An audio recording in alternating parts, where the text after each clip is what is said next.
Al? Al? Al? Al? Al? Al? Al? Al? Al? Al? Al? Al? Bon. Il est pas là.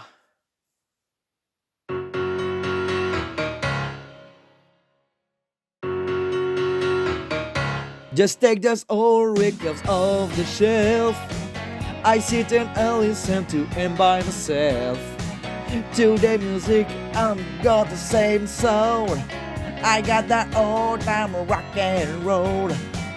Don't try to take me to a disco.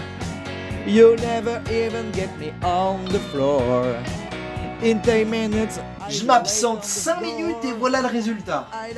Eh ben, j'aurais préféré le surprendre en train de se masturber. Still like that old time rock and roll. That kind of music just soothes the soul. I remember about the days of old. With that old time rock and roll. Bonjour à tous et bienvenue dans ce nouvel épisode de Pop. Et quand je vous parle de Tom Cruise, en tête, vous avez tous un chauve baraqué et poilu. Tu vas pencher la tête bien en arrière et tu vas te l'enfoncer dans ton putain de fion! Non, évidemment, en fait, quand je vous parle de Tom Cruise, vous avez tous en tête cette image de beau gosse, qui réalise toujours ses propres cascades et attire le regard des filles. Mais au début, c'était pas forcément le cas. Enfin si, mais d'une autre manière, comme dans le film qui nous intéresse aujourd'hui, à savoir Risky Business de Paul Brickman, sorti en 1983. Le film commence par Tom Cruise qui nous raconte son rêve dans lequel il se rend chez ses voisins pour espionner une meuf à poil sous la douche. Tu veux que je m'en aille? Non, dit-elle. Je veux que tu me frottes le dos bien fort.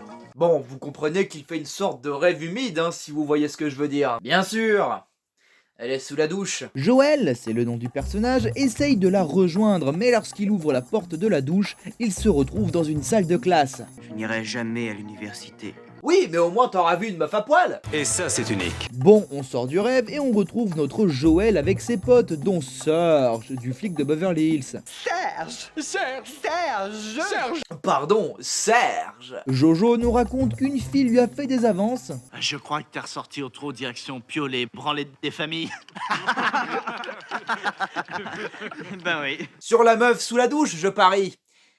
Ou bien sur l'examen de l'école. Mais Joël n'est pas trop fort avec la jante féminine et il a refusé de faire tagada de soin parce qu'il a peur pour son avenir dans les grandes écoles. En quoi baiser risquerait ton avenir à la fac? C'est l'activité principale des campus universitaires. Mais t'as été à la fac, toi? Oui. Bah, et du coup, niveau expérience sexuelle? Non, mais moi je voulais pas compromettre mon avenir, tu comprends? On apprend que ses parents partiront en vacances le lendemain, alors son pote lui conseille d'en profiter un max. Pour, vous savez... Enfin bon, je vais pas vous faire un dessin quand même, vous avez compris le thème du film. Les études. Cette stéréo n'est pas un jouet pour toi et tes copains. Bon, bah vous direz au revoir à la stéréo parce qu'à mon avis, elle va pas survivre à la fin du film. Donc ses parents sont un peu surprotecteurs avec leur fils et gèrent de très près ses futures études. Ça y est, Joël est enfin seul.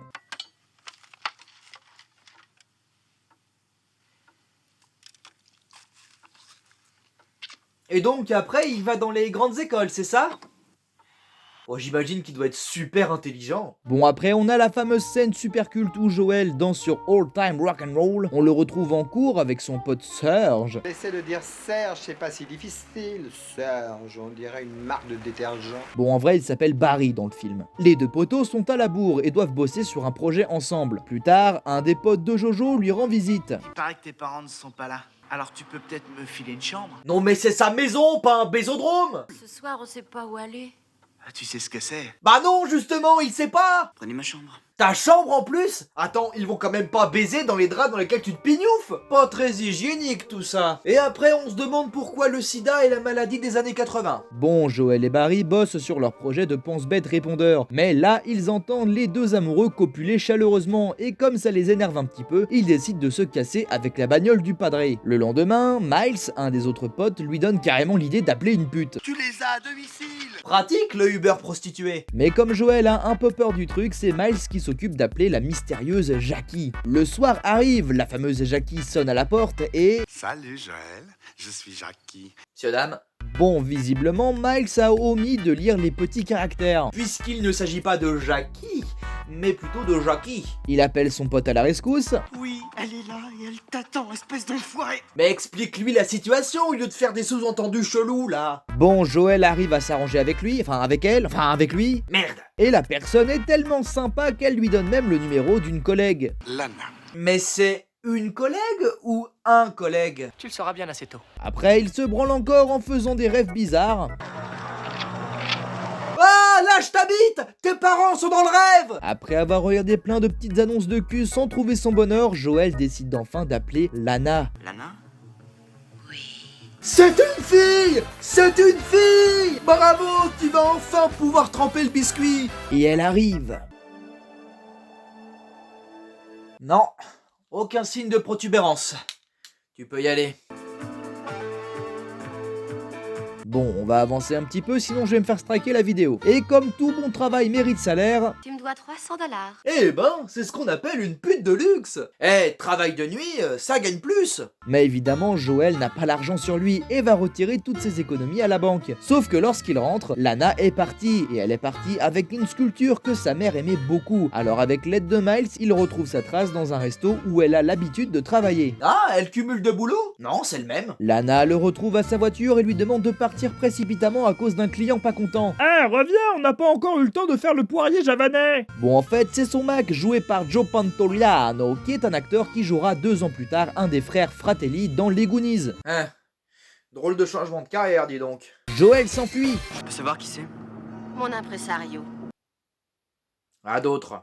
Faut dire qu'il est un peu louche par moment. Ah ouais, c'est grave un Asbrock, tu veux dire. Cependant, Guido, c'est le Mac, se lance à leur poursuite. Mais Joël arrive finalement à le semer. Porsche, fiabilité et rapidité. Deutsche Qualität. Ich habe eine große Schlampe.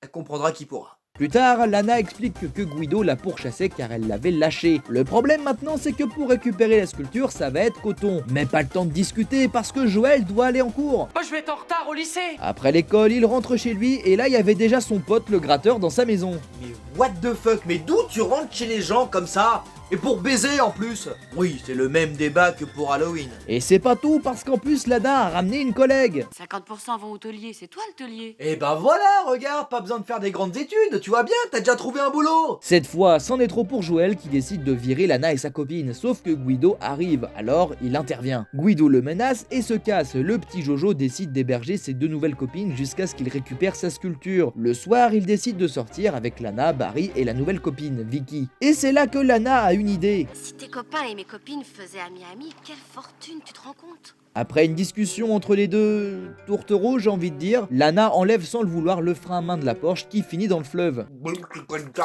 Et avec tout ça, Joël ne va même plus en cours, et du coup, résultat... Renvoyé. 5 jours.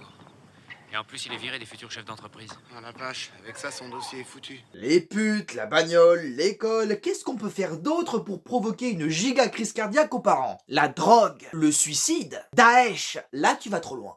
Et avec toutes les catastrophes qui lui arrivent, notre petit Jojo change d'avis quant à la petite sauterie que veut organiser Lana chez ses parents. Vous savez, le bésodrome? Elle lui garantit qu'avec l'argent qu'il se fera, il pourra retaper la bagnole de son père. Par la même occasion, Lana rend enfin la sculpture à Joël. Ensemble, ils montent carrément une petite affaire, hein. L'autre il se sent plus pissé, là il se met à fumer et porte des lunettes de soleil alors qu'il fait nuit. Mais personne ne fait ça!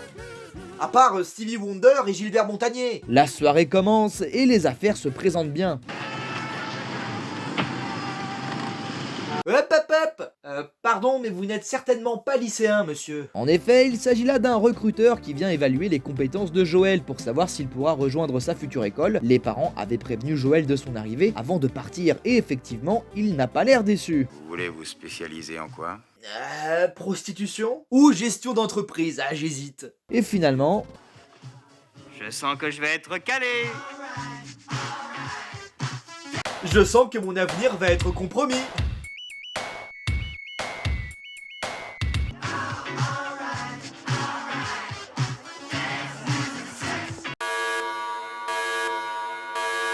Oh non, pas touche, hein, c'est un gosse! Le papa appelle le fiston, mais Lana a une idée bien saugrenue. Allons faire l'amour dans un vrai train. Tu veux dire que Ils vont faire tchou-tchou dans un train?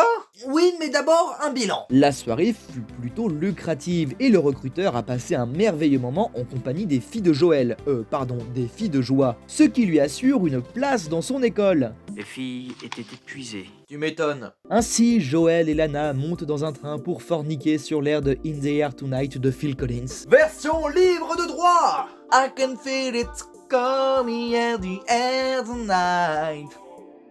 Oh Lord. Get the night it knew the feelings all my life.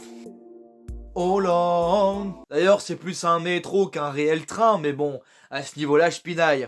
En plus, je vois pas pourquoi, parce que j'ai des super lunettes de soleil noir qui me rendent beaucoup trop stylé. Le lendemain, Joël va récupérer la Porsche de son père, mais lorsqu'il rentre, tous les meubles ont disparu, y compris la chaîne stéréo du papa. Oh bah dis donc, comme c'est surprenant. C'est un coup de Guido, bien sûr. Écoute-moi, Pignouf. Ah non, pas ça. Ta gueule et écoute-moi, petit enculé. Voilà, ça c'est bien. Et Guido se rend chez lui avec tout son mobilier en échange du reste du fric qu'il a gagné à la soirée. Mobilier que Guido a volé avec l'aide de Vicky, la pote que Lana avait invitée chez Joël au début du film. C'est une pute. Ça tu peux le dire. C'est une pute. Non mais c'est une expression, ça veut pas dire que tu dois répéter la phrase. Ah pardon. Pute.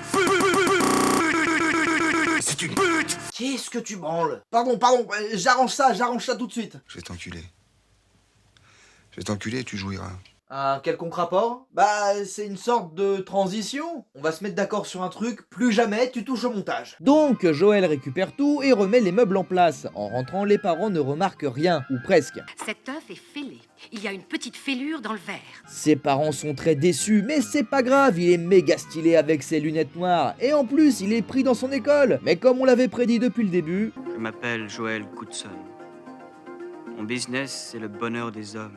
Et voilà, c'est la fin de Risky Business, un film avec un très jeune Tom Cruise qui interprète un rôle dans lequel on le reverra pas jouer de sitôt.